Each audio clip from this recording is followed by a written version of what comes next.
반갑습니다. 2020년도 연말에 시행됐던 것 같은데, 국가직 7급 필세 시행 전에 인사혁신처에서 이제 모의평가라고 문제를 냈었는데, 그 부분에 대해서 해설을 한번 해보도록 하겠습니다. 자, 1번부터 한번 보도록 하겠습니다.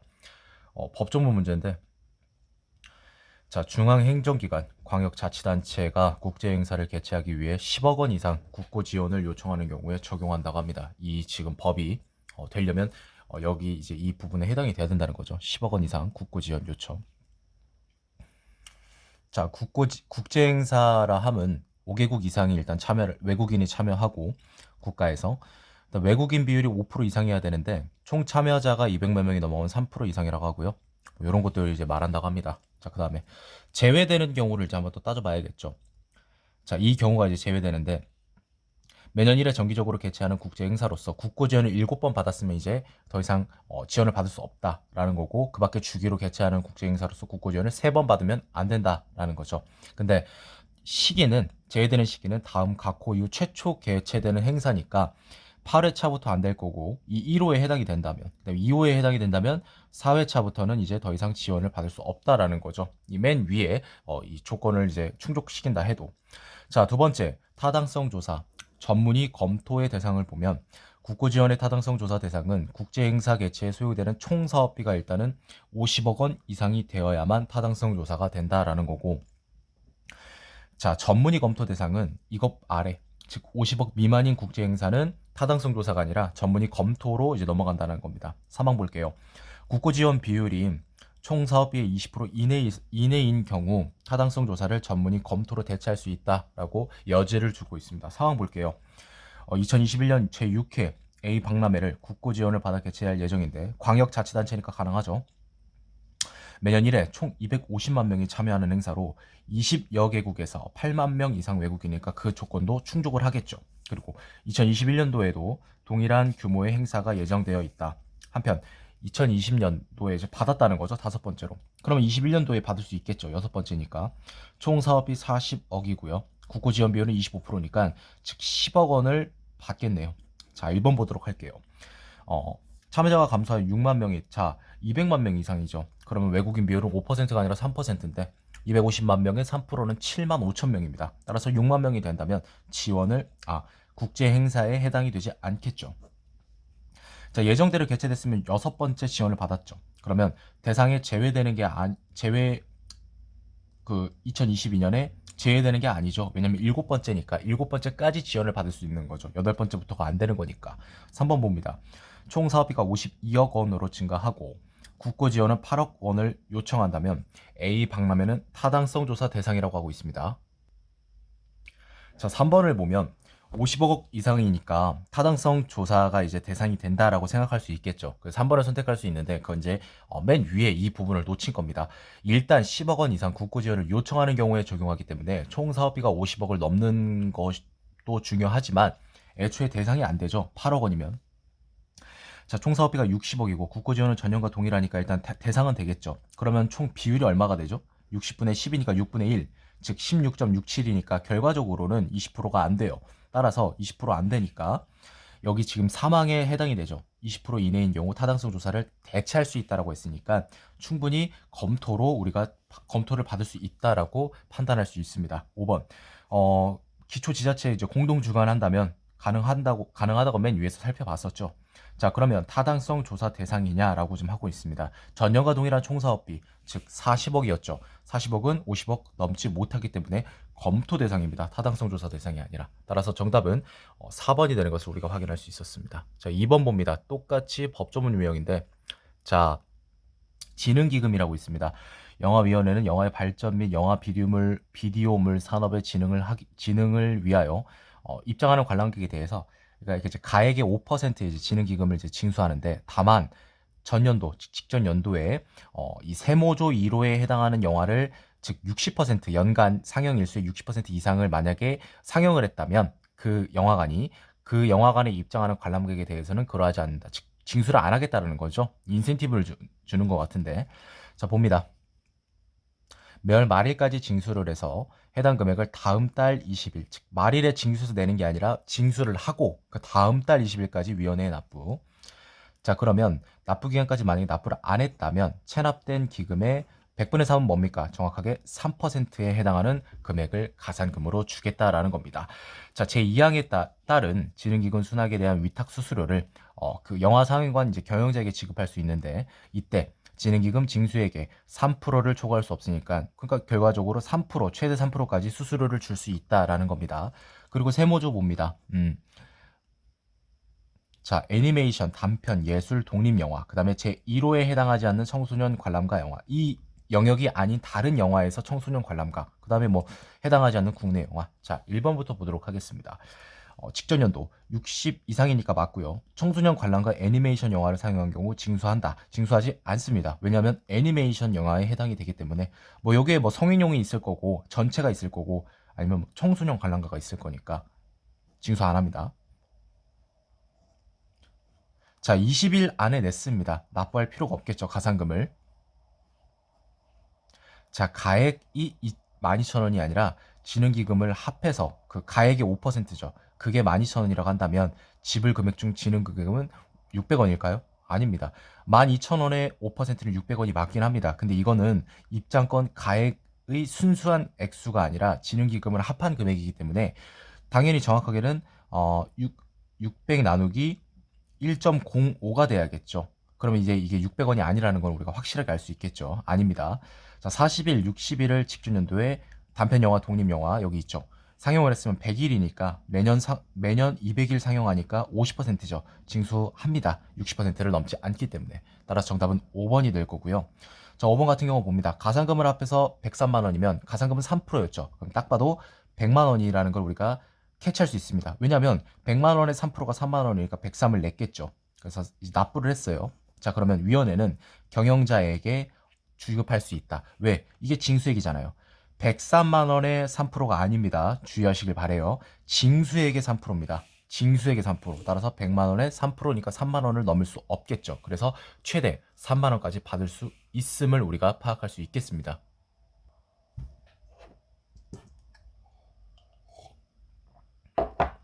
자, 다음 넘어갈게요. 3번. 상황 제시형 법에 관련된 민사소송의 1심을 담당하는 법원으로는 지방법원과 지방법원 이제 지원이 있는데, 그 재판을 담당하는 관할 구역은 지역별로 정해져 있고요. 피고, 그러니까 이제 그 고소를 당한 사람이라고 생각하면 편하겠죠. 피고의 주소지를 관할하는 지방법원 또는 지원이 담당하는데, 다만 금전지급 청구 소송은 원고의 주소지를 관할하는 지방법원 또는 지원도 가능하다고 합니다. 한편 일부를 처리하기 위해서 시법원, 군법원, 군대 관련된 법원 아닙니다. 그 우리나라 이제 행정구역에 시군 그거에 관련된 거예요. 군법원은 없죠. 군사법원이죠. 아무튼 이런 게 있는데, 시군법원은 지방법원 또는 지원이 재판하는 사건 중에서 소송물 가액이 3천만 원 이하. 따라서 이렇게 3천만 원 이하 정도는 시군법원만이 전담을 한다. 만약에 있다면, 그 구역에 시군법원이 존재한다면, 즉 이러한 소송의 경우 원고 또는 피고 둘 다 가능합니다. 시군법원이 있으면 지방법원과 지원은 재판할 수가 없습니다. 따라서 시군법원만이 오직 할 수 있다라고 지금 소개를 하고 있고, 이건 뭐 볼 필요 없겠죠. 그냥 경제적 이익을 승수했을 때. 자, 일단 A 청구를 볼게요. 3천만 원에 이거 아까 그러면 시군법원 그게 해당이 되겠네요. 그리고 갑은요, 을에게 지금 고소를 이제 했으니까, 소를 제기했으니까 갑이 원고가 되고 을이 피고가 되겠죠. 자, 그래서 A 청구 확실하게 이제 체크를 했고, 또 있습니다. 소송물 가액 1억 원에 인도 청구해소입니다. 요거는 이제 금전지급 청구소는 아니겠죠. 왜? 고려청자가 이제 1억 원에 이제 해당된다 이렇게 지금 나와 있으니까. 어쨌든 1심에 제기하려고 하고요. 자, 갑의 주소지 원고는 김포가 되겠고, 그 다음에 피고는 양산시가 되겠습니다. 자, 보겠습니다. 이렇게 딱 돼 있고, 자, 김포, 그 다음에 양산인데 둘 다 시법원이 존재합니다. 따라서 아까 3천만 원 이하 A 청구는요, 뭡니까? 시법원이 존재하기 때문에 반드시 여기서 처리를 해야겠죠. 그럼 그거에 대한 것부터 파악을 해볼까요? 1, 2번은 바로 체크가 됩니다. 안 된다는 걸. 왜? 할 수 없습니다. 시군법원이 존재하기 때문에. 만약에 없었다면 할 수 있겠죠. 자, B 청구를 재판할 수 있냐라고 묻고 있는데, B는요 3천만 원을 초과하는 인도 청구에 속기 때문에 안 됩니다. 그럼 5번이 정답이겠죠. 왜? 자, 얘는 이제 1억인데 울산지방법원은 비청구를 재판할 수 있다라고 했는데, 자, 피고의 주소지가 어디였죠? 양산입니다. 따라서 이 양산을 관할하는 지방법원 지원을 찾아보면 양산, 울산지방법원밖에 없죠. 따라서 이렇게 되겠다라는 걸 우리가 판단할 수 있습니다. 금전지급 청구의 소가 아니고 그냥 인도 청구의 소기 때문에 피고의 주소지로 가야겠죠. 기준을. 자, 그래서 다 됐고 4번 보도록 하겠습니다. 특허에 관한 설명이네요. 발명에 대해 특허권이 부여되기 위해서는 두 가지 요건을 모두입니다. 둘 중에 하나가 아니라 모두. 첫 번째 보면, 자, 그렇죠. 신규성이 있어야겠죠. 그래야 특허권이 의미가 있겠죠. 읽어봅니다. 특허 출원 시점을 기준으로 판단한대요. 그래서 신규 발명이라도 특허 출원 전에 발명 내용이 널리 알려진 경우라든지 뭐 이렇게 게재된 경우는 시점에는 신규성이 상실되었다고 합니다. 그러나 발명자가 자발적으로 위와 같은 신규성을 상실시키는 행위를 하고 그날로부터 1년 이내 특허를 출원한다면 신규성이 상실되지 않은 것으로 취급한다고 합니다. 그걸 신규성의 관주라고 하는데, 이거는 오로지 신규성을 상실시킨 행위를 한 발명자가 특허 출원한 경우에만 신규성이 있는 것으로 간주하겠다라고 지금 소개하고 있고, 둘째 보면 여러 명의 발명자가 독자적인 그렇죠. 그럴 수 있겠죠. 다들 이제 그 동일한 거를 이제 발명할 수 있을 테니까. 그럴 때는 당연히 잘 알고 있는, 흔히들 알고 있는 선출원주의를 이제 적용한다고 하죠. 먼저 이제 그 한 사람. 근데 이제 신규성 상실로 특허권이 부여되지 못한 경우 동일한 발명에 대해 후출원은 선출원주의는 당연히 부여지 않겠죠. 이미 지금 그 신규성이 상실됐으면 뭐 특허권이 부여될 수가 없겠죠. 그러니까 이제 당연히 그 뒤이어 후출원 해도 의미가 없겠죠. 자, 봅니다.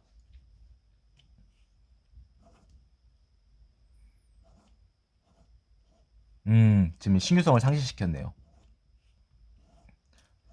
만약에 이 사람이 이런 행동을 안 했고 8월 1일 날 특허 출원을 했다면 가장 먼저 선출원주의에 의해서 병이 특허권을 부여받겠지만, 얘가 지금 신규성을 상실시킨 행위도 안 했고 신규성을 상실시켰습니다. 신규성을 상실시킨 행위를 어, 하고 특허를 출원하면은 이제 이 사람은 특허권을 부여받는데 1년 이내에 게재한 후에, 이렇게 본다면 을은 어떻게 보면 을이 이제 특허권을 부여받을 수 있다라고 생각할 수 있습니다. 그런데 지금 중요한 거는 특허 그 출원을 먼저 한 사람이 있습니다. 그게 병이거든요. 그래서 선출원된 어떤 발명이 신규설 상실로 특허권이 부여되지 못한 경우 동일한 발명에 대한 후출원은 선출원 주의로 인해서 특허권이 부여되지 않는다. 그러니까 정리를 하면 신규성을 상실시킨 행위를 했고 1년 내에 이제 특허 출원을 했지만, 중요한 것은 병이 가장 먼저죠. 이 사람들 중에서 가장 먼저 특허 출원을 했기 때문에 선출원주의로 이미 지금 어떤 발명이 신규성 상실로 특허권을 부여되지 못했으니까 그 이후에 지금 특허 출원을 하게 된 거잖아요. 그래서 결국에 을도 안타깝게도 특허권을 부여받을 수 없다라는 겁니다. 따라서 정답은 5번이 되겠습니다. 요게 조금 이제 애매할 수 있는데, 왜냐면 애매할 수 있죠. 12개월 이내에 이제 하면은 신규성 상실되지 않은 것으로 취급해서 특허권을 부여받을 수 있다라는 지금 부분인데, 그렇게 보기에는 이 친구 때문에 안 됩니다. 왜냐면 여기 지금 나와 있죠. 이 둘째에서 발명자에게만 특허권이 부여되는데,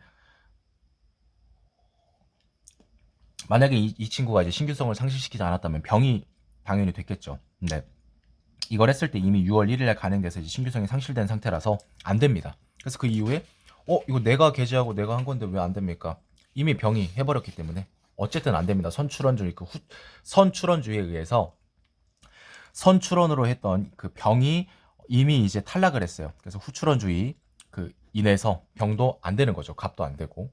자, 5번 여기까지 설명하겠습니다. 5번 봅니다. 주택담보 노후 연금 보증이란 주택 소유자가 주택의 저당권을 설정하고 금융기관으로부터 어쨌든 그냥 이항에서 정하는 연금 방식으로 이렇게 대출받음으로써 쉽게 말해서 연금 받는 거죠. 근데 이제 이거 하려면 어떻게 해야 되냐? 주택 소유자 또는 소유자의 배우자 또는입니다. 둘 다 아니에요. 둘 중에 하나만 60세 이상이면 된다라는 거죠. 자, 어느 하나에 해당하는 방식. 그렇죠. 생존에 있는 동안, 일정 기간 동안. 저 같은 경우는 이걸 받겠네요. 자, 1호 또는 2호의 어느 하나의 방식과 따옴표를 했죠. AND라는 거죠. 주택 소유자가 다음 항목 어느 하나의 용도로 사용하기 위해서 일정한 금액, 요거는 한도의 50%, 그러니까 50%까지는 이걸 이제 할 수 있다는 거죠. 병행할 수 있다고, 병가할 수 있다고. 자, 해당 주택을 담보로 대출받은 금액 중 잔액을 상환하는 용도, 그 다음에 임차인에게 임대차 보증금을 반환하는 용도로 사용할 수 있다라는 거고요. 보겠습니다. 상황을. 60세 이상입니다. 소유자. 저당권 설정하여 쭉쭉쭉 이렇게 읽어보면 한도액만 우리가 체크하고 넘어갑니다. 왜? 대상자니까. 60세 이상. 자, 임차인에게 임대차 보증금을 반환하는 용도로 1억 원을 가능하죠. 왜냐하면 50% 이내니까 3억에 50%는 1억 5천이니까 가능하고요. 자, 아닙니다. 이미 소유자 갑께서 갑이 61, 즉 61살이기 때문에 이미 배우자의 연령은 상관없습니다. 둘 다가 아니기 때문이죠. 자, 1억 5천 가능하죠. 50 이내니까, 50% 이내니까 총 한도액에 향후 10년간 가능합니다. 얘네 둘 다 똑같은 거죠. 얘는 이제 생존에 있는 동안 요거고 얘는 요거고 똑같이 된다는 겁니다. 정답은 3번이 되겠습니다. 자, 6번 봅니다. 지금 잠깐만 이게 뭐야? 지금 거의 6번까지 한 문제 빼놓고 다 법조문 문제네요. 그쵸? 이게 지금 최근의 트렌드죠. 최근 상황 판단의 트렌드죠. 5급이나 민경채 7급 할 것 없이. 이제 뭐 7급이랑 민경채를 비교할 필요는 없겠네요. 왜냐면 문제가 같아가지고 21년도에는 15문제만 같았고 영역별로, 그 다음에 22년도 작년이었죠. 작년에 25문제 모두 7급 민경채 대통령 다 똑같았습니다. 대통령 경호처. 뭐 올해도 그렇게 이제 기조를 이어갈지는 모르겠지만 어쨌든 자, 지역개발 신청을 하기 위해서는 지역개발을 하고자 하는 지역의 총 토지 면적의 3분의 2, 66.7% 이상에 해당하는 토지에 소유자의 동의를 받아야 되는데 이것만 지금 받으면 안 된다라는 거죠. 지역개발을 하고자 하는 지역의 토지의 소유자 총수 2분의 1, 두 개가 가능해야 된다라는 겁니다. 지적도상 1필의 토지를 한 개로 본다라는 거죠. 즉 1필이 한 개다 이렇게 보면 되겠죠. 그러니까 예를 들어서 뭐 두세 명이 이제 토지를 공동 소유해도 그 두세 명으로 카운팅을 안 하고 한 명으로만 하겠다 라는 겁니다. 여러 개 토지를 소유하고 있어도 토지 수가 10개라고 10인으로 보는 게 아니라 1인. 국유지는 재산관리청이지 소유자. 자, 상황 봅니다. 일단 100개로 이루어져 있다고 합니다. 100개. 합계는 6제곱킬로미터. 자, 소유자는 모두 산정해보니까 82인이 요거를 나눠 가지고 있다라는 거죠. 보유하고 있다. 이 중에는 국유지 재산관리청 2인이 포함되어 있고요. 자, 갑봅니다. 2개 있고요. 4분의 1 진짜 부장가 봅니다. 을은요 10개 2제곱. 병, 정, 무, 기는 1개 공동소유 1. 자, 1번 봅니다. 을이 동의 대상자 31인의 동의를 얻으면 이게 뭐냐면 10개 소유하고 있다고 10인으로 봤다면 40일이 돼서 총 소유자가 82니까 딱 50%잖아요. 딱 떨어지잖아요. 2분의 1로. 이거 본 건데 이건 아닙니다. 왜냐하면 10개를 소유하고 있어도 1인으로 보기 때문에 결과적으로 32인이 동의하게 된 거라서 50%를 넘을 수 없습니다. 갑을, 병정, 무기 모두 동의했을 때 38인. 자, 하나, 둘, 3명입니다. 얘네들은 아니죠. 거기서 38인까지 추가가 된다면 41인이죠. 그러면 신청할 수 있습니까? 일단 지역개발 신청 하고자 하는 소유자 총수의 2분의 1은 만족합니다. 하지만 이거 말고 한 번 더 봐야죠. 3분의 2 되는지. 자, 일단 봅니다. 갑을, 병. 예, 어차피 이거 다 토지 더해야 되니까 4분의 1은 뭐죠? 1.5. 그 다음에 을은 2고요. 병 이거 공동은 1. 이거 다 더하면 4.5인가요? 자, 6제곱킬로미터 중에 45니까 자세히 계산할 필요가 없죠. 이거 70% 넘잖아요. 안 그렇습니까? 정확하게 75%가 되겠네요. 맞습니다. 즉 2번이 정답이 되겠네요. 토지 2개 이상을 소유한 자는 갑을 뿐이냐라고 하고 있는데, 일단 갑, 을, 병이 소유하고 있는 개수를 보니까 13개입니다. 총 100개였죠. 그럼 87개가 남아요. 그럼 나머지는 몇 명이었죠? 82인 중에 하나, 둘, 셋. 이거 다 빼는 거 아닙니다. 공동 소유자 한 명으로 보는 거예요. 그럼 79인인가요? 대충? 물론 여기에 이제 국유지 재산관리청이 있겠죠. 이거 딱 봐도 지금 2를 넘잖아요. 그 말은 2개 이상 소유한 자가 갑을 말고 반드시 누군가 존재한다는 뜻입니다. 자, X지역의 1필의 토지 면적은 0.06제곱킬로미터로 동일하다라고 했는데 100개를 6으로 나누면 0.06이죠. 이거 지금 페이크입니다. 만약에 이게 맞다면 이게 해당이 안 돼요. 갑이 지금 2개 소유하고 있다고 했죠. 그럼 0.06 곱하기 하면 0.12제곱킬로미터인데 지금 갑이 보유한 면적이 4분의 1이면 1.5km인데 맞나요? 1.5제곱킬로. 틀리죠. 틀렸어요. 국유지 면적은 알 수 없어요. 4.5를 빼면 6에서 1.5제곱킬로미터가 나오는데 이거를 79인이 나눠 가졌다 정도까지 우리가 파악할 수 있겠지만 국유지인이라고 우리가 장담할 수는 없죠. 아닙니다. 절대 아니죠. 79인 중에 지금 국유지 재산관리청 2인을 제거하면 77인이 있는데 이 사람들은 뭐 토지 소유가 없는데 유령입니까? 말이 안 되죠. 정답은 2번이 되는 걸 우리가 확인할 수 있었습니다. 7번 보겠습니다. 유연근무제 승인될 수 있는 사람. 요런 거는 무조건 맞춰야죠. 이게 딱 딱 홈이라고 해야 되나? 형태가 있습니다. 이게 반드시 풀어야 되는 이게 수리 퀴즈 부분인데 이런 것들이 이제 난이도가 그렇게 어렵진 않아요. 실수만 안 한다면. 자, 유연근무제 주 40시간을 근무하는데 무조건 월, 화, 수, 목, 금 일주일에 5일만 나오는 건 아니다라는 거죠. 그래서 자, 점심시간, 저녁시간 각각 1시간이니까 이 시간은 산정하지 않고요. 최대는 12시간을 넘을 수 없고 최소는 4시간은 해줘야 된다라는 겁니다. 자, 하루 중 근무 인정하는 거는 06에서 24라는 거고 자, 값부터 보겠습니다. 자, 10시간이라고 판단을 하면 안 되겠죠. 왜? 점심시간을 빼야 되니까. 그럼 뭡니까? 9시간이죠. 저녁도 빼지 마세요. 저녁은 18에서 19니까 해당 없습니다. 9, 9, 9, 9, 9, 4, 36이죠. 수요일 볼까요? 4시간. 아, 얘 되는구나. 이렇게 생각하면 큰일 납니다. 왜? 점심시간 12에서 13시. 따라서 얘는 39시간으로 안 됩니다. 자, 선지에 을이 있으니까 여러분 을은 그냥 당연히 해당되니까 있겠죠. 넘어갈게요. 해보세요. 똑같이 될 겁니다. 자, 병 보겠습니다. 16시간이죠. 그러면 아까 점심, 저녁 시간 2시간 빼면 14시간인데, 그럼 얘도 14고, 얘는 이제 뭐가 될까요? 12시간이 되죠. 40시간. 아, 얘 되는구나 하면 큰일 나겠죠. 왜?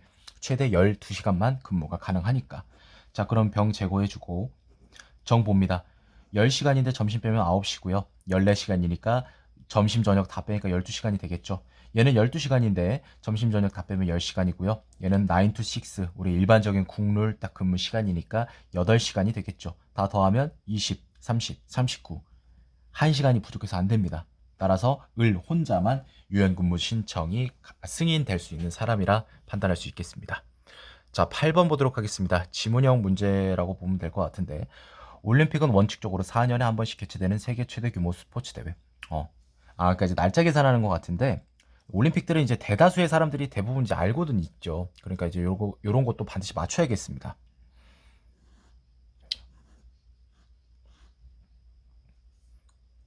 대회가 개최되지 이게 핵심인데 대회가 개최되지 못해도 중요한 거는 이제 차수에 영향을 미치지 않는다는 거는 빼먹은 연도를 굳이 카운팅을 제외하지 않고 그냥 그것도 친다라는 거죠. 그래서 보면 12회, 5회, 12년, 1912년 제5회 올림픽 다음으로 20년이니까 7회가 돼야 된다라는 걸 알 수 있겠죠. 왜?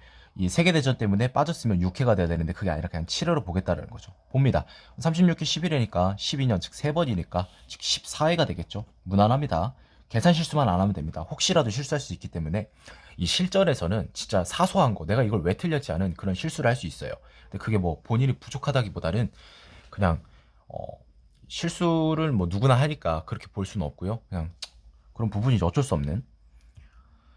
자, 이제 동계올림픽 갑니다.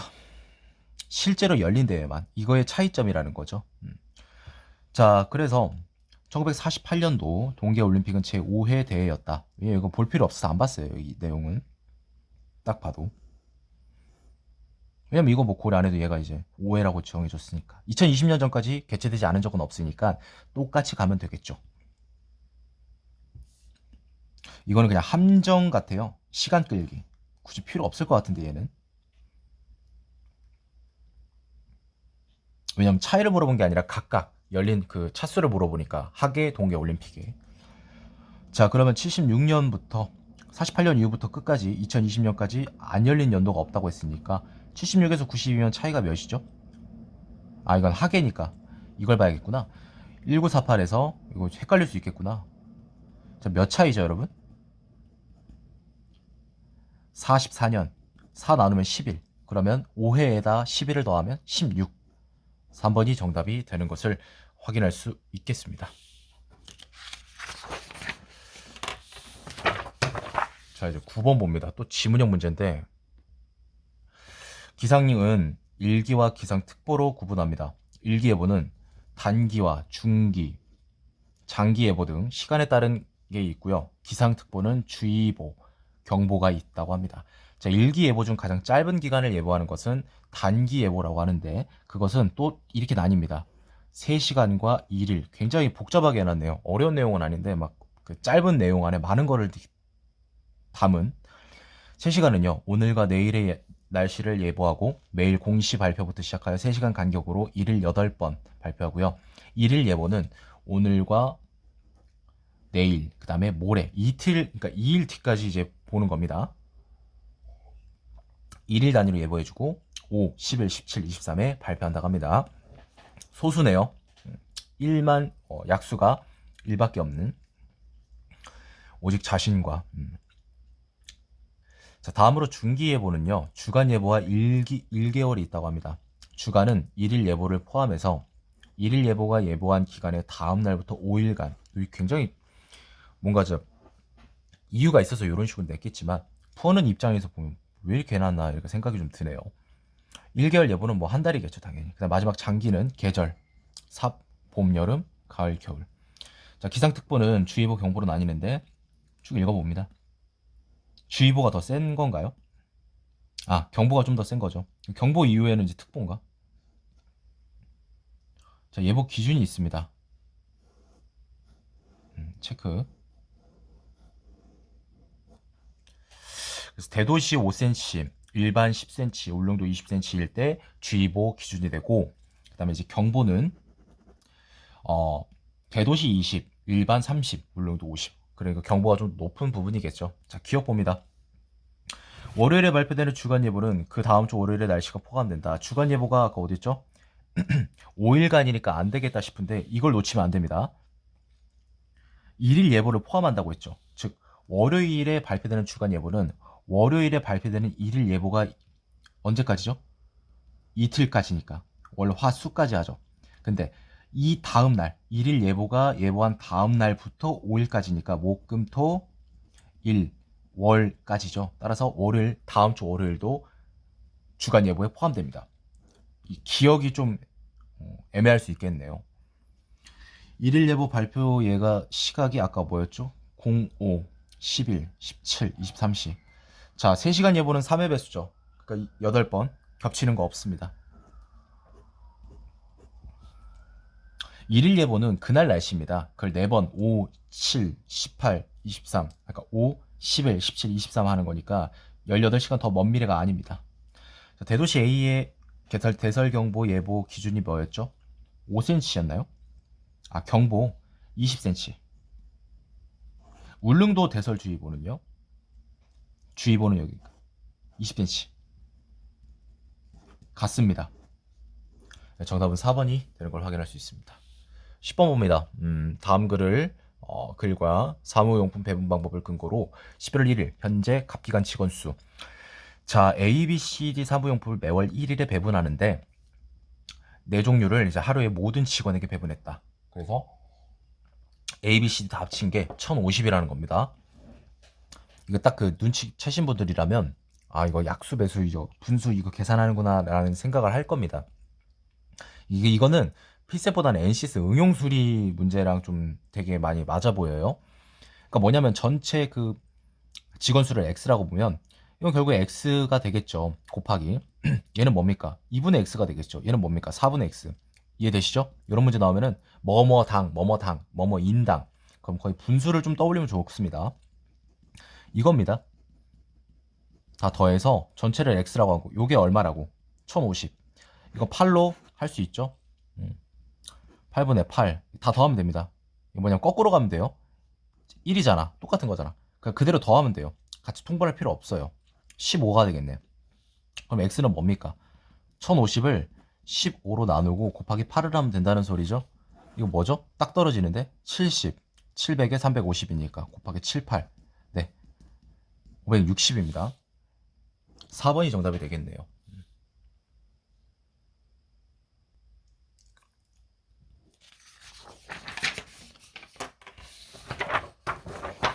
11번 볼게요. 요것도 반드시 풀어야 되는 문제가 되겠습니다. 수리 퀴즈. 자, 워크숍, 예약할 펜션. 자, 봅니다. 8명이 가는데 한 대의 렌터카로 모두 같이 이동하고요.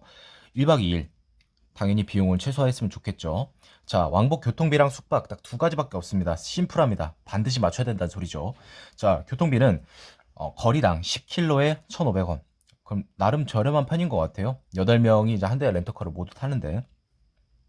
자, 봅니다. 숙박 기준이는 이거 다 계산을 해야겠구나. 자, 왕복을 놓치면 안 됩니다. 편도 계산하시면 안 돼요. 그냥 15,000원 계산하면 안 된다라는 거죠. 3만 원이죠.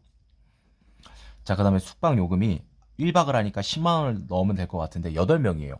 근데 이제 기준이 4인이기 때문에 초과하면 어떻게 되냐? 모두 즉 만 원씩 초과를 해야 된다. 그럼 14만 원, 17만 원입니다. 비 볼게요. 얘는 왕복이니까 300km, 즉 얼마가 되죠? 45,000원. 좀 나오네요. 세네요. 6명이니까 2만 원만 추가하면 되겠죠. 17. 21.5. 자, C 볼게요. C를 보면 뭐 400이니까 6만 원. 좀 크네. 얘는 그냥 12만 18만. 자, 가장 저렴한 게 뭐죠? 17만 원. 즉 A를 예약하면 되겠습니다. 2번입니다. 12번 보도록 할게요. 매년 X를 갑국은 매년 X를 100톤 수입합니다. 자, 수입할 수 있는 국가는 A, B, C 3개 나라고 이 중 한 국가로부터 X를 나눠가는 것도 아니고 깔끔하게 그냥 전량 100톤을 다 수입한다는 겁니다. 자, 각각 거래 조건이 있습니다. 1톤당 단가가 12, 10, 20달러고 관세가 0, 50, 20이고 물류비도 있습니다. 자, 수입 비용을 우리가 알아야겠죠. 1톤당 단가에다가 관세율. 그러니까 이거 둘이 더하는 거예요. 그러니까 뭐냐면 얘 같은 경우는 그냥 1 곱하면 되고 얘 같은 경우는 1.5로 곱하면 돼. 왜? 이 단가에 50%가 추가되는 거니까 1.5로 곱하는 거지. 얘는 뭡니까? 그럼 1.1을 곱하면 되겠지. 물류비는 그냥 따로 더해주면 되는 거고. FTA 체결하면 관세율 0%. 자, 비국가 FTA를 체결한다면 요게 사라지겠죠. 그러면 동일한 비용으로 갈 수 있냐 봤는데 조금 15달러니까 100톤이니까 1,500달러가 들어가겠죠. 근데 원래 15니까 똑같네요. 맞습니다. C국이 A국과 동일하게 1톤당 단가를 제시했다면 12달러가 되겠죠. 그렇죠. 그러면 12달러니까 잠깐만 뭐야. C국이 A국과 동일한 1톤당 단가 12달러 맞고 저렴한 비용으로 C국에서 이제 수입할 수 있냐라고 했는데 자 10이니까 12 곱하기 1.2 관세가 들어가니까 이거 12의 제곱이죠. 14.4. 그다음 뭐 물류비니까 플러스 1달러 하면 15.4달러죠 여러분. 곱하기 100톤 하면 1540이니까 A국은요 관세가 없지만 물류비 이런 거 다 더해도 1500이었죠. 따라서 저렴한 비용으로 할 수 있다는 건 아닙니다. 40달러 비쌉니다.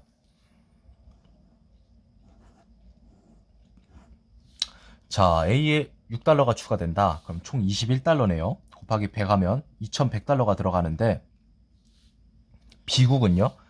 관세율 더하면 15에다 1.5에다가 20달러가 되는 거죠. B국 같은 경우는 15달러에 5달러니까 20달러 곱하기 100이니까 100달러 싸죠. 그러니까 유리합니다. B국에서 하는 게 거래를. 그럼 정답은 5번이 되는 것을 우리가 확인할 수 있었습니다. 13번 봅니다. 퀴즈 나오네요. 5자리 자연수로 된 우편번호가 있다. 갑과 을은 실수로 올바른 우편번호에 2를 하나 추가해서 6자리로 표기했고 갑은 올바른 우편번호 끝자리에 뒤에 2를 추가해줬네요. 이렇게. 자, 그 결과 갑이 잘못 표기한 우편번호 6자리 수는 을이 잘못 표기한 우편번호 6자리 수의 3배가 됐다고 합니다. 자, 그러면 여기에서 첫자리 끝자리의 합을 물어보고 있는데 자, 이걸 이제 파악을 해야겠죠. 자, 일단 자연수라는 말을 왜 해줬을까요? 자연수에는 0이 포함될까요? 0이 포함되지 않습니다. 자, 양의 정수라고 흔히들 알고 있죠. 수학에서. 양수라고도 하죠. 보통 양수라고 더 표현을 많이 하는데 얘가 어떻게 보면 자연수죠. 그리고 0이 있고 음의 정수, 음수가 존재하죠. 이게 현행 피셋의 기준은 이제 교육과정을 기준으로 하기 때문에 이렇게 보는 게 지금 국가 그 수학에서 배우는 지금 기준입니다. 뭐 제가 수학과는 안 나왔는데 저는 공대 나왔지만 뭐 수학과 일부에서는 뭐 0도 자연수로 본다라는 그런 조건이 있는데 그냥 0은 자연수가 아니다라고 보는 게 맞습니다. 별도 언급이 없으니까. 자, 그런 상태에서 보면 자, 요거의 3배가 된다라고 했죠. 어떻게 표현할까요? 자, 2가 된다. 곱하기 3을 했을 때 2가 된다. 자, 자연수니까 올 수 있는 건 1에서 9까지밖에 없겠죠. 자, 그럼 어떻게 해야 돼? 12가 되고 32, 20이 되나? 안 되잖아요. 소수점이니까 말이 안 되죠. 그럼 여기서 캐치를 하셔야 됩니다. 이것만 캐치하시면 됩니다. 12, 42밖에 올 수 없습니다. 12가 올라면 어떻게 해야 돼? 여기가 이렇게 되겠죠. 0, 4 그래야만 2, 1이 될 테니까. 근데 이렇게 되면 안 맞잖아요. 그렇죠. 왜냐면 이게 지금 여기랑 여기랑 맞춰야 되니까 틀렸죠. 그럼 42가 된다라는 걸 우리가 파악할 수 있습니다. 이해되셨죠? 왜? 이렇게 되고 여기가 뭐야? 14, 14면 이렇게 되는 거잖아. 얘는 붙은 거고. 그러니까 결국에 이렇게 가면 이제 14가 되겠죠. 그게 됐습니다. 자, 그럼 끝자리는 1입니다. 자, 앞에도 봅니다. 이게 무슨 뜻이냐면 요 두 개가 요 두 개랑 같은 거죠. 갑, 을이 잘못 표기한 번호니까. 자, 그럼 어쨌든 얘 세배를 한 게 요거랑 같으려면 자, 21 보면 뭐 63 뭐 이렇게 되니까 그럼 63인데 1과 6은 안 맞잖아요. 이런 식으로 보시면 됩니다. 22도 안 맞겠죠, 당연히. 3, 4, 5 쭉 올라갑니다. 안 돼요. 5도 안 되고요. 자, 6부터 봅니다. 26 곱하기 3 하면 78이죠. 6, 7. 1 차이지만 안타깝지만 안 돼요. 그럼 27 봅니다. 27 곱하기 3 하면 81. 이것도 1 차이라서 안 됩니다. 8 해볼까요? 84죠. 충족합니다. 그럼 결국에 8이라는 수를 우리가 파악할 수 있습니다. 왜냐면 여기 28이면 8 가겠죠. 앞자리니까. 25 곱하기 3 하면 84니까 충족시키는 거 우리가 알 수 있죠. 나머지까지 우리가 친절하게 계산할 필요는 없을 것 같습니다. 따라서 잠깐만 왜 1이라고 했죠 제가? 끝자리를? 죄송합니다. 이게 지금 14잖아요. 1, 4 이렇게 돼야 되잖아. 이 두 가지는 굳이 구할 필요가 없겠죠. 첫자리 끝자리만 물어봤으니까 8 더하기 4는 12 2번이 된다라는 겁니다. 이게 그렇게 어려운 문제는 아닌데 이게 안 보이면 죽어도 안 보여가지고 결국에는 못 푸는 문제가 될 것 같아요. 그날 이제 이게 보이냐 안 보이느냐 이런 문제가 딱 시험장에 직면했을 때 시험장에서 그게 관건일 것 같습니다. 이제 2를 보고 파악을 해야죠. 3배에서 3의 배수? 3, 4, 12 10이 되는 거 이런 식으로 판단하는 거 그 과정. 자 14번 보도록 하겠습니다. 가위바위보를 하는데 10번 했어요. 갑은요 이렇게 냈대요. 근데 을은 이렇게 냈다고 합니다. 자, 이 조건을 줬는데 같은 것을 낸 적이 한 번도 없다. 이 조건만으로 이 문제의 난이도는 굉장히 내려갑니다. 왜? 가위 낼 때 가위 낸 적이 없으니까 고려할 필요가 없겠지. 왜? 가위 6번 냈을 때는 이거랑 1대1 매칭이 될 테니까. 언제? 바위를 먼저 내고 볼을 먼저 내고 볼을 먼저 내고 바위를 먼저 내고가 중요한 게 아니에요. 왜? 승패 결과가 중요한 거니까. 총전적. 몇 번째는 뭐 누굴 냈을까 이런 걸 물어본 게 아니니까. 갑 입장에서 지금 물어봤으니까 바위 냈을 땐 지겠죠. 볼 냈을 땐 이기겠죠. 그럼 여기서 3승 3패를 일단 세이브합니다. 자, 마지막 봅니다. 바위 1, 보 3, 가위 4. 여기서 이길 수 있는 경우의 수는 바위밖에 없죠. 1승 3패. 둘이 더하면 뭐가 되죠? 그렇습니다. 4승 6패. 꼭 조심하세요. 6승 4패 체크하지 마시고. 정답은 4번이 되겠습니다. 잠깐 이게 약간씩 흔들리는데 양해 부탁드립니다. 저도 최대한 진동을 좀 안 하게끔 하려고 하는데 쉽지가 않네요. 15번 봅니다. 갑과 인사교류를 할 수 있는 사람만을 골라달라라고 하는데 자 볼게요. 갑은 인사교류를 통해 동그라미 기관에서 타 기관으로 전출하고자 합니다. 인사교류란 동일 직급 간 신청자끼리 1대1 교류하는 제도로 각 신청자가 속한 요거를 놓치면 안 되겠네요. 각 신청자가 속한 두 기관의 조건을 모두 충족. 자, 그래서 이게 이제 조건이 있는데 이건 나중에 봅시다. 자, 일단 갑은 여기다 좀 써주죠. 32세, 그 다음에 2015년 9월 쓰고 시작합시다. 자, 그 다음에 갑과 동일 직급인 직급은 필요 없겠네요. 이미 문제의 조건에서 다 동일 직급이라고 주어졌으니까 고려할 필요가 없겠죠. 자, 이 상태에서 보겠습니다. A부터 봅니다. 자, 일단은 갑이 동그라미니까 동그라미 그 조건부터 볼까요? 자, 3년 이상 차이 안 나죠, 나이가. 나이가 아니구나. 연령이 어쨌든 차이 안 나죠. 됐습니다. 자, 3년 이상 차이 안 나야 됩니다. 15년 9월 3년 이상 차이가 나죠. A는 안 됩니다. 자, 제거. B 봅니다. 일단 동그라미부터 7살 이상 차이 안 나고요. 3년 이상 차이 안 나는지 볼까요? 3 더하면 18, 9니까 차이 안 나죠. 됐습니다. 자, 그럼 이제 네모를 봅니다. 네모는 5년 이상 더 차이가 안 나죠. 3년 이상 차이가 안 나니까 볼 필요가 없겠죠. 근데 나이가 3세 이상 차이가 안 나야 되는데 5세 차이가 나니까 안 됩니다. B도 제거. 자, 여러분 실전에서는 CD밖에 안 남았잖아요. 왜? 우리가 A, B를 정확하게 판단을 했으니까. 그러면 CD는 안 봐도 됩니다. 빨리 풀고 넘어가야죠. 자, C 봅니다. C는요. 동그라미부터 봅니다. 일단 나이는 같으니까. 그 다음에 임용 3년 차이 안 나죠. 3개월 차이니까. 됐고. 네모 봅니다. 5년 이상 차이 안 나죠. 그 다음에 3세 이상 차이가 안 나죠. 똑같습니다. 돼요. 자, D도 이런 식으로 보면 세모니까 2년 이상 차이가 안 나죠. 14년 2월에서 2년 다음에 16년 1월이니까. 연령도 한 살밖에 차이가 안 나고. 동그라미 당연히 되겠죠. 얘는 이제 기준이 좀 더 널널하니까 세모에 비해서 3년 이상 차이 안 나고 7살 이상 차이 안 나니까. 마지막 2 봅니다. 자, 3년 이상 차이 안 나고 3년 이상 차이 안 나고요. 그 다음에 나이는요. 7살 이상 차이 안 나고요. 자, 세모 봅니다. 2년 이상 차이 안 난다. 자, 2년 더하면 17년 9월이죠. 안타깝게도 1개월을 초과해서 안 됩니다. 나이는 괜찮은데. 그럼 CD만 되겠죠? 3번이 정답이 되겠습니다. 자, 16번 보도록 하겠습니다. 퀴즈네요. 1부터 5까지 적힌 카드가 2장씩 10장이 있고요. 5가 적힌 카드 중 하나를 맨 왼쪽에 놓고 나머지 9장의 카드를 일렬로 배열하려고 한다. 왼쪽부터 한 장씩 놓는다. 그래서 왼쪽 카드, 즉 카드에 적힌 수는요. 바로 왼쪽에 있는 수보다 작거나 같거나 조금 이제 그 경우의 수가 나뉘겠네요, 이거. 이게 이제 실전에서 좀 어려울 것 같은데 1만큼 커야 되거나. 자, A로 가능한 수 따져봐야 되는 거죠. 방법 없어요. 그냥 따지는 방법밖에 없습니다, 경우를. 자, 3보다 작아야겠죠. 2, 1. 그 다음에 1 커야 되니까 세 가지가 올 수 있어요. 아까 이제 현재까지 세 가지가 올 수 있음을 파악할 수 있었습니다. 근데 이건 이제 이것만 본 거잖아요. 따져봐야죠. 다음 그 숫자까지. 그러니까 만약에 이것만 체크를 하고 아니네 1번하고 넘어가면 틀렸겠죠. 아까 맞을 수도 있는데 틀릴 확률이 높죠. 자, 2 들어가고 1 들어갔는데 다음 수도 고려를 해야 되지 않을까요? 다음 수는 작아야 돼요. 얘보다 같거나 작거나 1만큼 커야 돼. 근데 이거 뭐야? 2가 큰데요? 1은 안 돼요.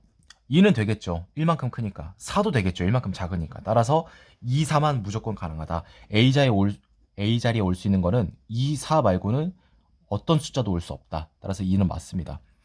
자, B가 뭐냐고 물었어요. B가 4냐고.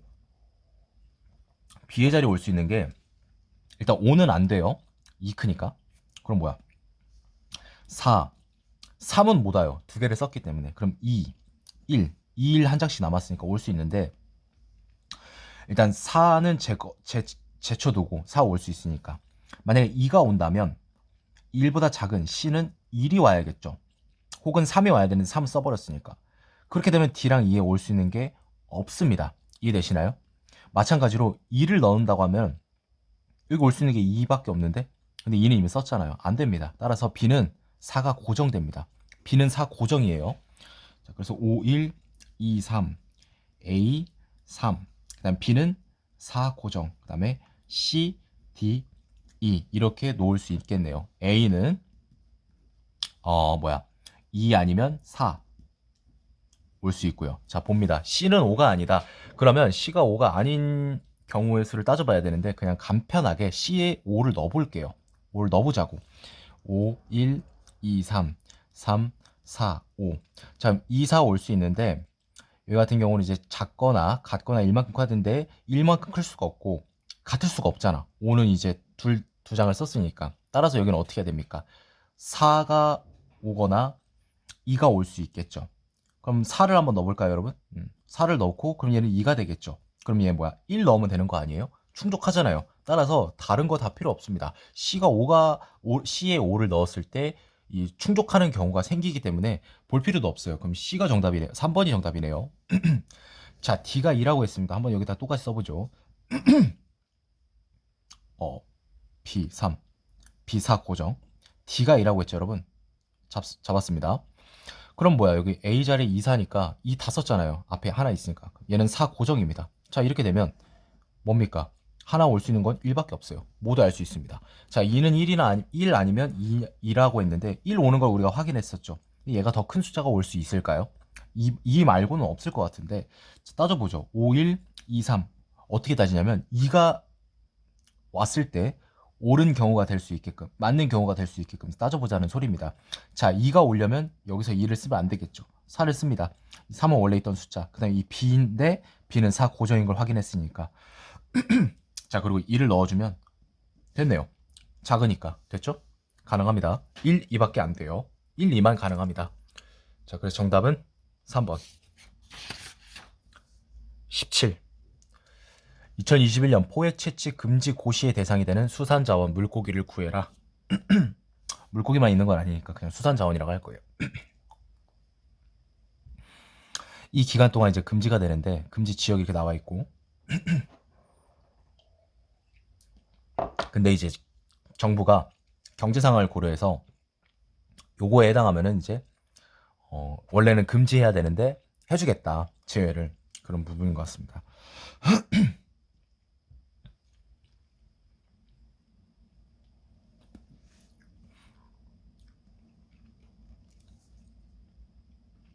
전어 같은 경우는 포획 채취 금지 고시의 대상이 되는 수산 자원일까요?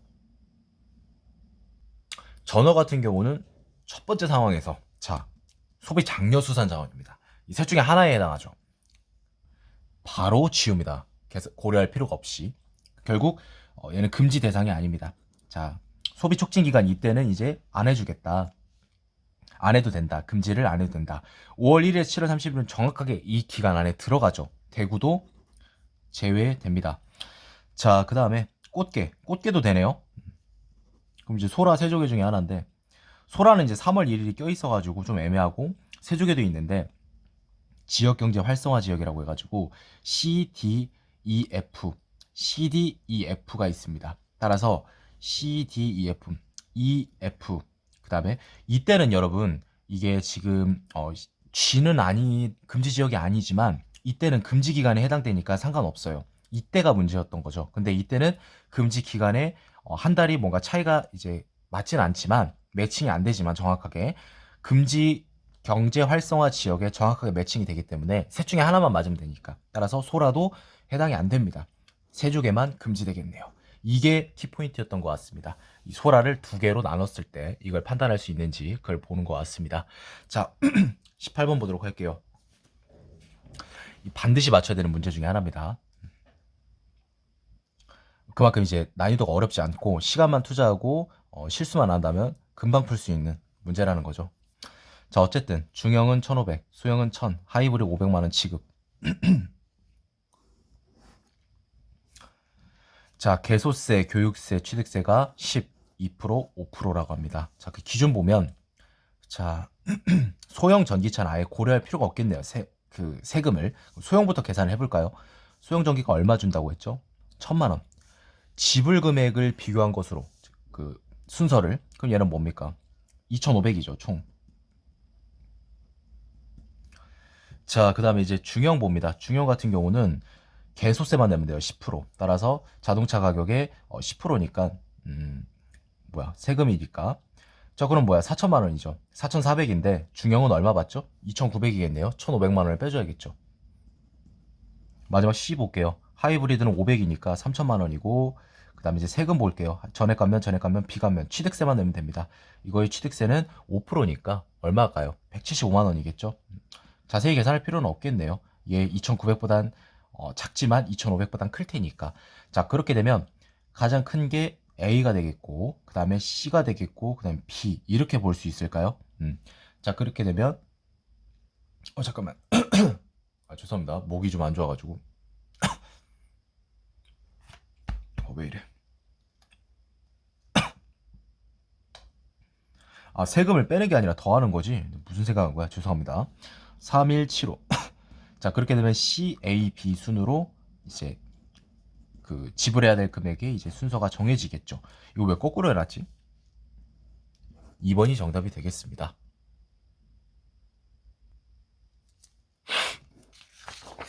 자, 19번 보도록 하겠습니다. 19번은 다음 글을 근거로 판단할 때 이 부가 세무부가 2021년 국가인증 농가로 선정할 곳만 모두 고르면 자, 세 곳 선정한답니다. 세 곳은 탈락하겠죠. 자, 친환경 30점, 전통 40점, 둘 다 만약에 받았으면 더하는 게 아니라 최대 40점이라는 소리입니다. 여기서 나다는요 10%를 준다. 체크만 해두겠습니다. 그래서 요거랑 도농그룹 활성화 점수, 가산점을 합산한 점수가 높은 곳으로 순으로 선정하고요. 자, 도농교류 활성화 점수가 50점 미만은 그럼 이거 제외되겠네요. 됐습니다. 동일 지역 농가를 두 곳 이상 선정할 수 없다. 자, 동일 지역 농가부터 볼까요? A랑 B가 동일입니다. 또 E랑 F가 동일이겠네요. 이 둘 중에 하나는 반드시 탈락합니다. 라는 걸 우리가 알 수 있으니까 그걸 보도록 하겠습니다. 일단 D는 바로 해결이 됐겠죠. 됐으니까 제거할게요. 자, A 봅니다. A랑 B 따져볼게요. 40이죠, 둘 다. 근데 도농교류가 얘가 더 높죠. 따라서 B는 탈락합니다. 그럼 B 볼 필요 없겠죠. 자, 그러면 A, F, F가 돼 있고 C, E 이렇게 지금 돼 있죠, 여러분. 자, 그러면 이 F가 여러분 같이 갈 수 있어요? 이 F가 같은 곳인데 같이 갈 수 있냐고? 안 되잖아요. 그럼 바로 1번이 나와버리는 거죠. 이렇게 선지를 좀 이용해서 푸는 문제들이 좀 있습니다. 물론 이제 문제를 다 봐야 됩니다. 선지만 보고 바로 선지 플레이를 할 수 있는 건 아닙니다. 전 그걸 의미하는 게 아니에요. 문제를 같이 보면서 조금이라도 실전에서는 단축해야 되니까. 자, 그래서 1번임으로 우리 알 수 있고 굳이 계산할 필요가 있을까요? 계산해도 어차피 똑같이 나올 겁니다. 정답은 1번으로 하고 이런 식으로 계산하면 되니까 넘어가도록 할게요. 자, 20번 보겠습니다. 법률 개정안 가나다가 있습니다. 4개 평가 항목이 있는데 그거에 따라 평가 점수를 부여하는데 당연히 총합이 높은 게 뽑히겠죠. 그래서 근데 이제 또 고려사항이 있다는 겁니다. 동일하면 이 순서 가장 높은 거. 자, 그리고 개별 평가 항목 점수 중에서 어느 하나라도 2점 미만, 즉 1점. 자, 봅니다. 1점짜리 있네. 여기 있다. 얘는 총점이 1등이긴 한데 공동으로 안 됩니다. 그럼 나가 뽑히겠네요. 총점이 높은 순위니까. 자, 추가 절차는 뭘까요? 각 절차는 개정안마다 최대 2회 진행 가능. 요거 절차가 2번씩 할 수 있는데 각각 이렇게 추가된다. 자, 봅니다. 추가 절차를 진행하지 않은 상태를 지금 보여줬고 기억 보도록 할게요. 그쵸? 진행하지 않는다면 이 자체니까 얘가 1점이라 2점 미만이라 탈락하니까 나가 채택됩니다. 이걸 만약에 놓쳤다면 가가 채택된다고 알고 얘를 틀렸다고 볼 수 있겠네요. 입법부 수용 가능성이 얼마죠? 0.5점 주는 거죠. 2번 최대로 썼다고 했죠. 모두. 1점씩 추가되는 거예요. 14, 14, 13인데 여러분 얘가 1점이 추가되는 거잖아요. 2점이 됩니다. 그 2점 미만이 아니죠. 그렇게 되면 어떻게 돼? 둘 중에 국정과제 관련도가 높은 가가 채택이 되겠죠. 자, 나에 대한 부처간 회의를 1회 진행했다. 즉, 부처간 회의가 2점이 추가되겠죠. 자, 관계자 간담회는 얼마죠? 1점이니까 14. 볼 필요가 없겠죠. 다가 채택될 수가 없겠네요. 정답은 3번이 되겠습니다.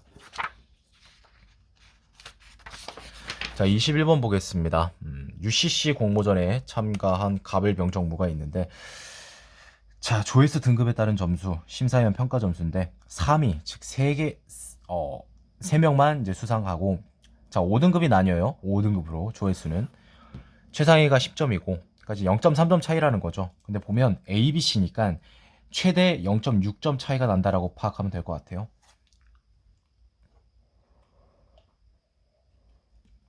최고, 최저 제외한 이런 말 많이 하죠. 우린 평균까지 구할 필요는 없고 그냥 총합으로 봅시다. 어차피 그거 나누기 3하나 똑같습니다. 그쵸. 최고점이 만약에 복수라면 그거 중에서 하나만 제외하고 오케이.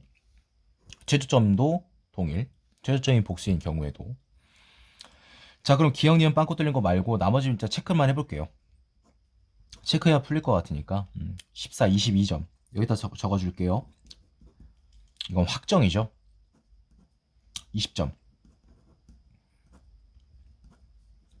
24점. 자, 기억이 5점이면 이게 최저니까 둘 다 제하면 7, 8, 7 그럼 얼마 되죠? 22점이 됩니다. 을의 총점은 뭐죠? 22점. 근데 조회수 등급이 B니까 높은 게 아니라 같아요. 기억, 니은 상관없이 수상하지 못한다. 자, 정을 보시면 확정인데 20이고요. B가 됩니다. 자, 그런데 보시면 확정이 2명 더 있어요. 을무. 얘네들을 이길 수가 없습니다. 왜? 조회수 등급에서 뒤집을 만한 점수 차이가 아니거든. 0.3점밖에 차이가 안 나잖아. 그리고 심지어 을은 조회수 등급이 똑같으니까. 따라서 정은요, 아무리 잘해봐야 3위까지밖에 갈 수 없는데, 그렇게 지금, 그렇게 하기에는 갑병을 고려 안 할 수가 없겠죠. 따라서 봅니다. 자, 갑병이, 최소가 되려면, 일단 이걸 뭐 최대라고 치고, 여기가 이제 뭐 예를 들어서, 뭐 6점이라고 친다면 최소가 되겠죠. 그렇게 제거하면 22점이 되죠. 22점이 되고 조회수가 B가 됩니다. 그렇게 되면 여러분 정은 20점의 B이기 때문에 얘는 어떻게 하던지 간에 3등 안에 들을 수가 없어요. 병을 보지 않아도 기억만 지금 값만 고려해도 안 되니까 갑이 최소 점수가 이제 22점이 되니까 그렇기 때문에 안 된다라고 보시면 되겠습니다. 만약에 얘가 10점이었다고 볼까요? 그럼 17 제거하면 8, 7, 9 24점이니까 더할 나위 없이 정이 3등에 들어갈 수 없다는 걸 우리가 파악할 수 있겠죠. 따라서 수상할 수 없습니다. 자, D급 봅니다. 조회수 등급을 D로 받아도 자, D를 받으면 지금 현재보다 마이너스 0.3점이 떨어지겠죠. 하지만 여러분 24점입니다. 3등 안에만 들면 되는 지금 대회잖아요. 그러니까 나머지 이제 굳이 이렇게 각 잡고 고려할 필요가 없다는 거죠. 이미 정은 이겨버렸어요. 그리고 을이랑 갑도 이겨버려요. 이겨버립니다. 왜냐면 얘가 하나 더 내려가면 0.6점씩 차이가 나겠죠. 하지만 24점이라서 얘가 지금 2점 차이가 나기 때문에 그걸 뒤집을 수 없고요. 그러니까 어찌됐건 얘는요, 무조건 3등 안에 들어가요. 이미 얘를 고려하고 얘만 고려해도 3등 안에 안착을 합니다. 갑, 병을 고려하지 않아도. 따라서 수상합니다. 그럼 정답은 3번이 되겠네요.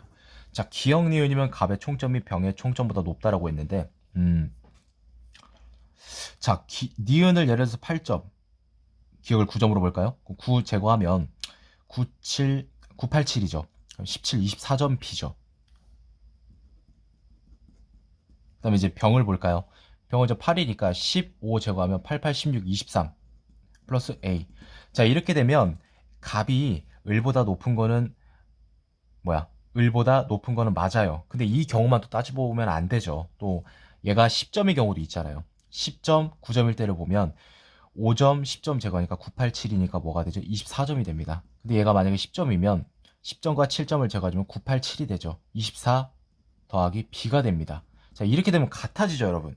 그러니까 항상 이렇게 기억이 니은보다 크다고 해서 항상 갑의 총점이 병의 총점보다 높다라고 볼 수 없다라는 말입니다. 그걸 하고 싶었습니다. 제가 하고 싶은 말은 그걸 말하는 겁니다. 그걸 말하고 싶었습니다. 그래서 리을은 틀렸다라는 걸 우리가 확인할 수 있습니다.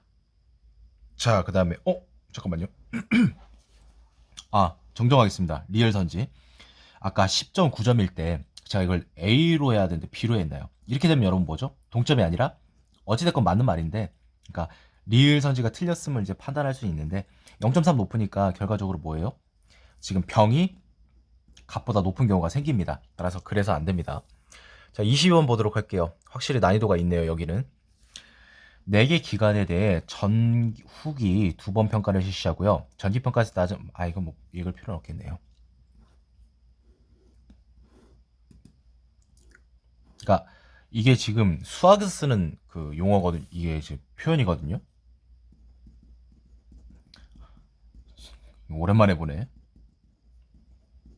이게 뭐냐면 둘 중에 작은 거를 택하고 둘 중에 큰 걸 택하는 표현인데 미적분학에서 많이 쓰는데 뭐 경제학에서도 많이 쓰이겠죠. 경제학이 이제 미적분학이 많이 들어가니까 이런 표현을 갖다 놓네요.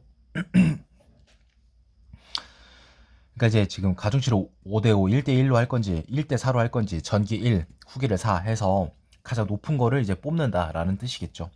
자, 전기는 주어졌습니다. 후기는 안 주겠죠. 그러니까 문제가 되겠지. 근데 이제 C 기간 하나만 줬습니다. 그럼 C를 바로 구해야겠죠. 자, C는 90과 70이니까 맞나요? 90과 70. 자, 그러면 여러분 뭐예요?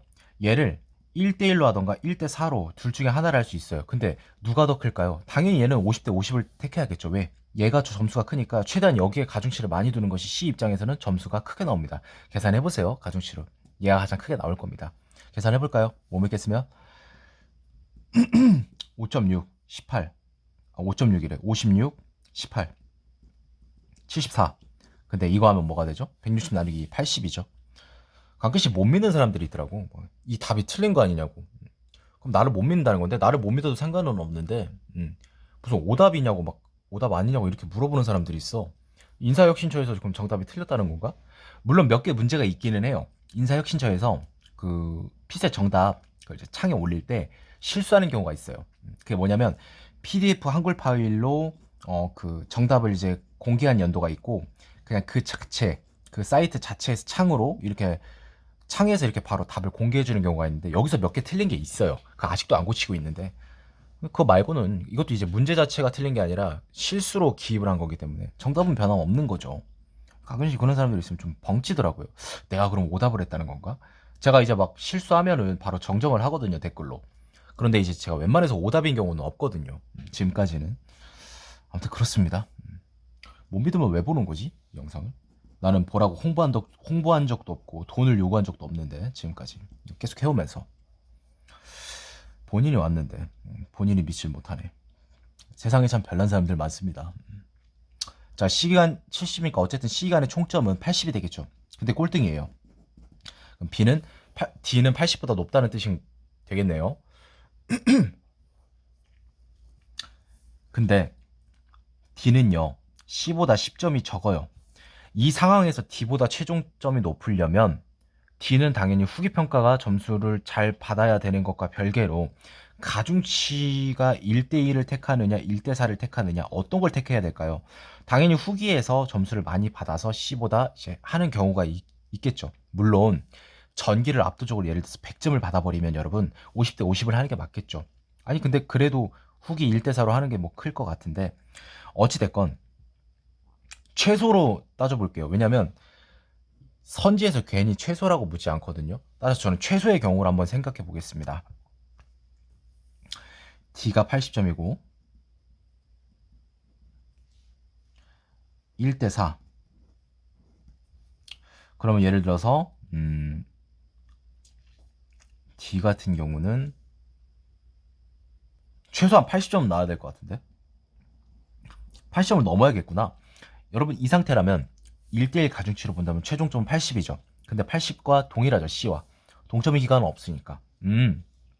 그러면 최소한 후기가 81점은 돼야 됩니다. 후기를 여기다 쓸게요. 최소 81점 이상. 이런 후기 점수가 70이었죠. 자, 그 다음에 이제 나머지 볼게요. 자, B는 또 D보다 높아요. 그런데 B가 전기가 D보다 10점이 낮죠. 그럼 우리가 이걸로 또 적용을 해보겠습니다. 왜 이걸로 적용하냐면 최소로 묻고 있기 때문입니다. 따라서 왜 최소로 적용하는지는 굳이 설명 안 할게요. 그럼 너무 길어져서 설명이. 그것까지 설명해 줄 필요는 없다고 생각합니다. 충분히 설명이 저는 자세하다고 생각하니까 여지껏 올린 영상들 다 모든 사람을 만족시킬 수는 없으니까 그럴 생각도 없고. 자, 그럼 가보겠습니다, 여러분. 그러면요, B도 D보다 10점이 낮으니까 후기가 점수가 높아야겠죠. 그런데 10점 차이가 난다는데 1대4로 하면 결과적으로 이게 지금 20% 80%잖아요. 10점이 낮다는 거는 결국 2점을 D한테 뒤지고 있다는 소리예요. 근데 총점에서 이겨야만 2등으로 갈 수 있기 때문에 2점을 뒤엎을 수 있는 거는 후기에서 몇 점 차이가 나야 될까요? 몇 점 차이가? 후기는 0.8입니다. 80%니까. 곱하기 뭘 해야 2점 차이가 나올까요? 자연수라고 했으니까 3점이라고 보면 2.4가 되죠, 여러분. 그렇게 되면 되니까 그럼 최소 84부터 가능하다라는 겁니다. 자, 그렇게 되면 이렇게 우리가 성립이 되는 걸 우리가 확인할 수 있겠죠. 그 다음에 이제 A를 보도록 하겠습니다.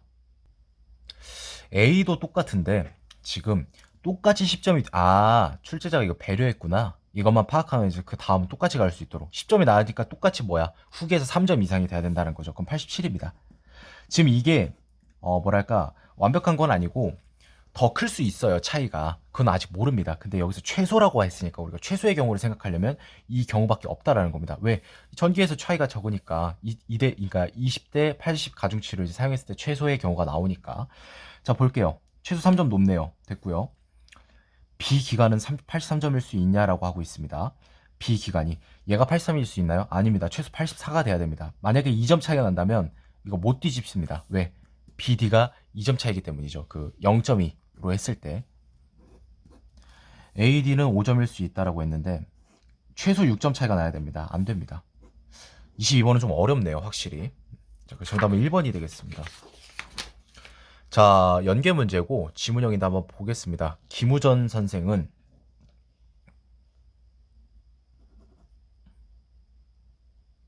일본군에 44년 1월에 징병되셨대요. 그리고 5월 말에 탈출하셔서 광복군으로 들어가셨다고 합니다.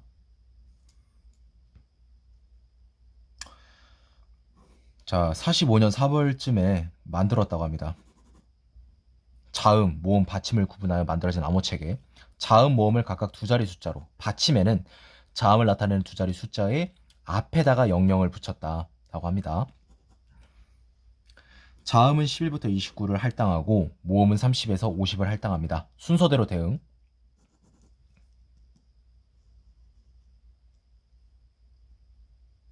받침은 앞에다 이제 00을 붙인다는 거죠, 지금.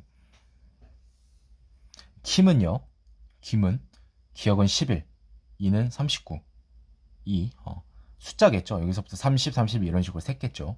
받침은 이제 미음인데 1, 2, 3, 4, 5. 즉 15인데 앞에다가 00을 붙였다. 00을 붙여서 그래서 0015 그걸 다 더하면 이렇게 되겠죠. 같은 방식으로 뭐 이런 식으로 할 수 있다고 합니다. 모든 숫자를 붙여 쓰기 때문에 상당히 길지만 네 자리씩 끊어 읽으면 된다고 합니다. 안 쓰였다고 합니다. 자, 23번 볼게요.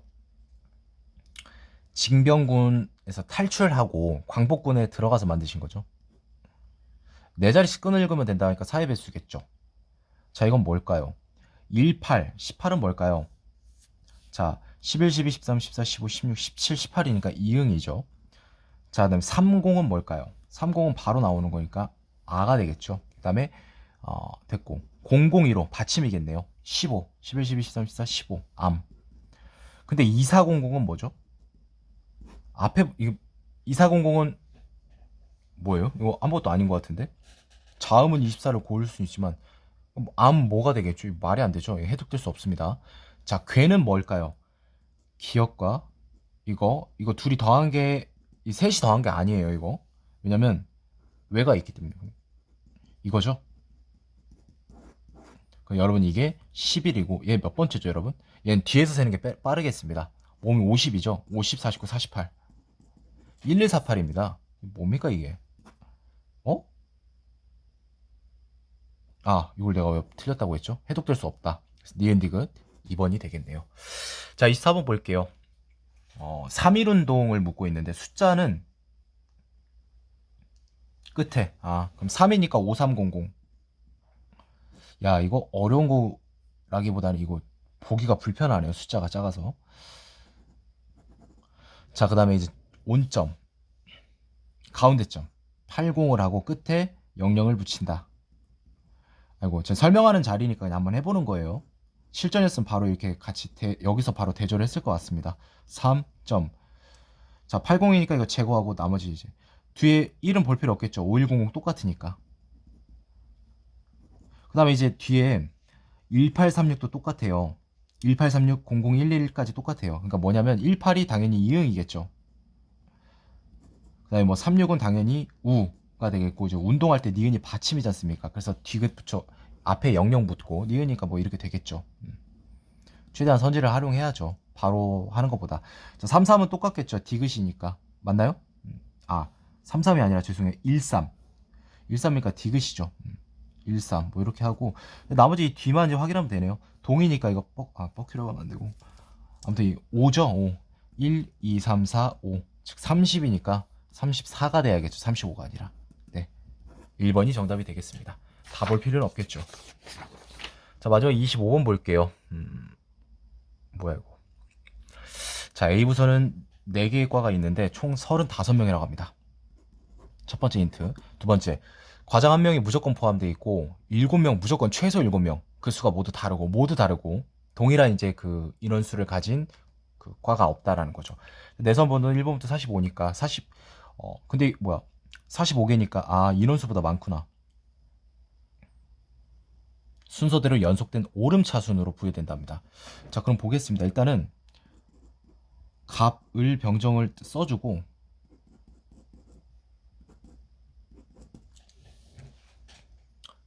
해당가 총원 이상의 내선 번호가 부여되고요.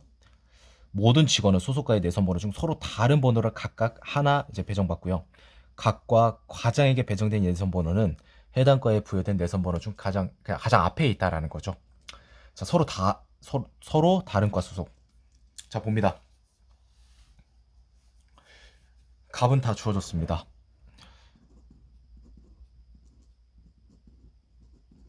자, 총 9개의 내선 번호가 있는데 9명이래요, 인원이. 그냥 여기는 초과가 아니라 딱 맞네요. 총원이 가장 많대요. 그러면 9명이 갑이 9명이었으니까 을은 그거보다 더 많겠죠.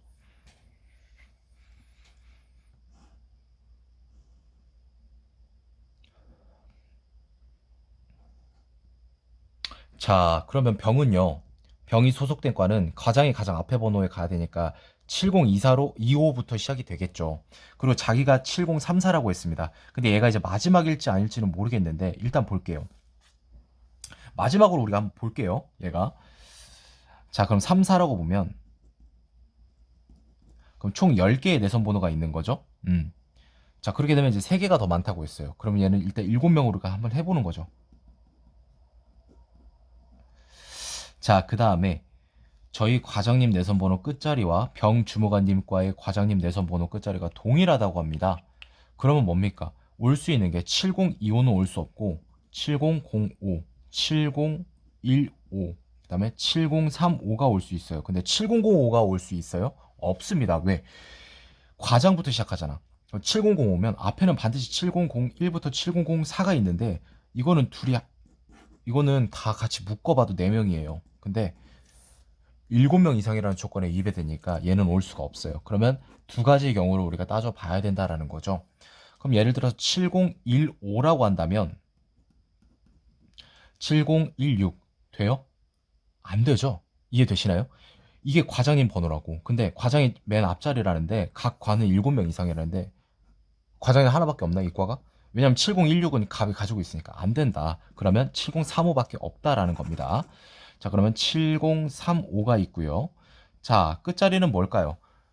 이걸 어떻게 쪼개겠습니까? 7045까지니까 그냥 가야겠죠, 이렇게. 왜? 7명 이상이 돼야 되니까. 이걸 두 가지로 이제 두 개의 과로 쪼갤 수는 없잖아요. 따라서 지금 이렇게 되면 11개의 내선 번호가 있는 건데 자, 보겠습니다, 일단. 자, 그다음에 이제 을을 봐야겠죠. 을은 뭐 이제 나머지 숫자를 이제 채워주기만 하면 된다라는 거죠. 왜? 7001부터 045까지니까 그럼 7001부터 당연히 7045 아이고 45래 15까지가 되더라. 그럼 15개의 내선 번호가 되는데 아까 4개 더 있다고 했고요. 총원이 가장 많다고 했습니다. 그러면 11명이 타당해지겠죠. 자, 나머지가 총 35였으니까 27을 빼주면 8명이 남죠. 아, 그럼 이렇게 된다라는 걸 우리가 파악할 수 있었습니다. 순서대로 그 과가 소속된다고 했으니까 여기가 1과가 되고 그 다음에 여기가 2과가 되고 그다음에 여기가 3과, 4과가 되겠네요. 자, 1과 봅니다. 을 1과 맞고요. 소속된 11명이 아니라서 틀렸습니다. 자, 병은 3과고요. 7명이나 틀렸고 정은 어디였죠? 4과. 8명 맞죠? 5번이 정답이 되는 걸 우리가 확인할 수 있었습니다. 자, 여기까지 2020년도에 시행되었던 7급 피셋 모의평가 상황 판단 영역 풀이 이제 해설을 마치도록 하겠습니다. 전반적으로 현재 트렌드에 좀 맞고요. 좀 꼽아보자면 19번, 20번도 좋았고 21, 22가 가장 기억이 남아요. 그나마 좀 가장 어려웠던 것 같고 이걸 이제 계산이 되게 지저분해질 수 있어요. 왜냐면 가중치가 1대1로 보는지 1대4로 보는지에 따라 지저분하게 계산할 수 있는데 솔직히 모든 문제를 최소한의 계산으로 풀어버리는 게 최적이겠죠. 자료 해석도 그렇고 그래도 이제 21번보다 22번 좀 어려웠던 것 같고 둘 다 경우의 수를 생각해야 되니까 그리고 요거는 뭐 일반적인 그냥 근데 요건 이 정도면은 5급0채 그 상황 판단에 나와도 문제 없다라고 생각이 들고요. 요것도 5급0채 그 퀴즈로 나와도 전혀 문제 손색이 없을 정도의 난이도라고 생각은 합니다.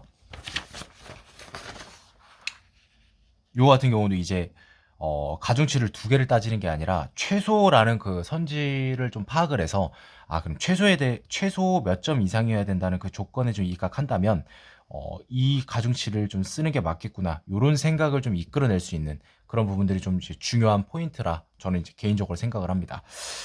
자, 어찌 됐건 모두를 만족시킬 수 없다는 건 알지만 제 자신이죠. 그 사람들을 위하기보다는 그냥 제가 최대한 이왕 칼을 뽑았으니까 무라도 야무지게 한번 썰어보자라는 의미에서 뽑아보자, 뽑고 썰어보자라는 의미에서 좀 최대한 설명을 잘 해봤는데 어떻게 될지 모르겠습니다.